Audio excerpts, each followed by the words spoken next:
찬양해 주 사랑 기뻐 말로 다 못하네 주 앞서 가며 길을 만드시네. 오늘 본문을 통한 하나님의 꿈은 무엇일까요? 우리를 향한 하나님의 꿈이 있습니다. 하나님께서 처음 사람을 만드실 때 주님이 가지셨던 마음이, 하나님이 가지셨던 마음이 창세기 1장에 기록되어 있습니다. 창세기 1장 26절 말씀, 하나님이 이르시되 우리의 형상을 따라 우리의 모양대로 우리가 사람을 만들고 그들로 바다의 물고기와 하늘의 새와 가축과 온 땅에 기는 모든 것을 다스리게 하자 하시고, 하나님의 형상을 따라 하나님의 모양대로 우리를 만드셨다고 하는 거예요. 여러분, 하나님은 만물을 만드실 때에는 하나님께서 상의하셨다 하는 말씀이 없습니다. 그런데 우리 인간을 만드실 때에는 성부와 성자와 성령 하나님께서 의논하셨다는 것입니다. 무엇을 의논하셨을까요? 하나님의 형상, 하나님의 모양, 우리를 만드시기로 작정하시고 그렇게 만드셨다는 것입니다. 온 우주에 하나님보다 더 완전하신 분이 있습니까?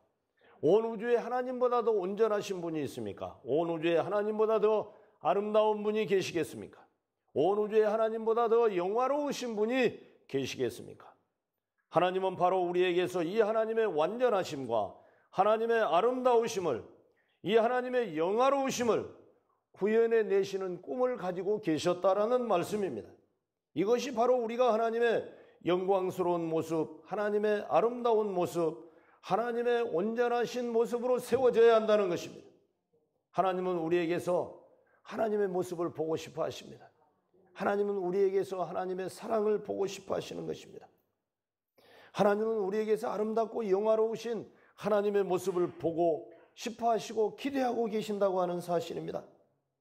우리를 아주 근사하고 멋지게 하나님의 형상을 따라 하나님의 모양대로 하나님이 꿈꾸시는 대로 지어주셨다는 것입니다. 그러므로 여러분, 우리는 하나님의 걸작품인 것입니다.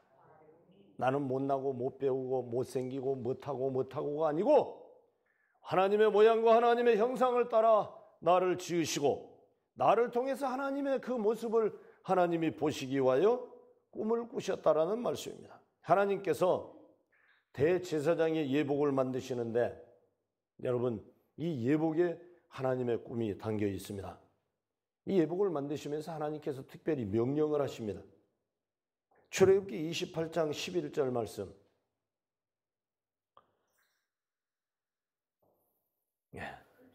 여러분, 출애굽기 28장 11절 말씀은 이렇게 말씀하고 있어요.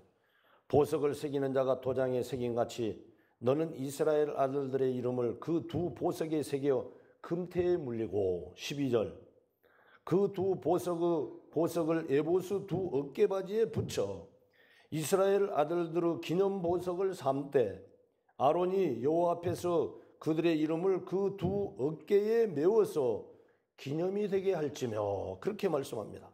이것을 호마노 보석에다가 이스라엘 아들들의 12아들들의 이름을 새겨가지고 하나님 앞에 기념이 되게 하라. 하나님께서 이스라엘을 얼마나 귀하시게 여겼는지 그 이름 하나하나를 그 보석에다가 새겨라는 거예요. 다시 말하면 여러분 한 분 한 분의 이름을 그 보석에다 새겨라 라는 그러한 말씀이에요. 그리고 그 보석에 새겨진 이스라엘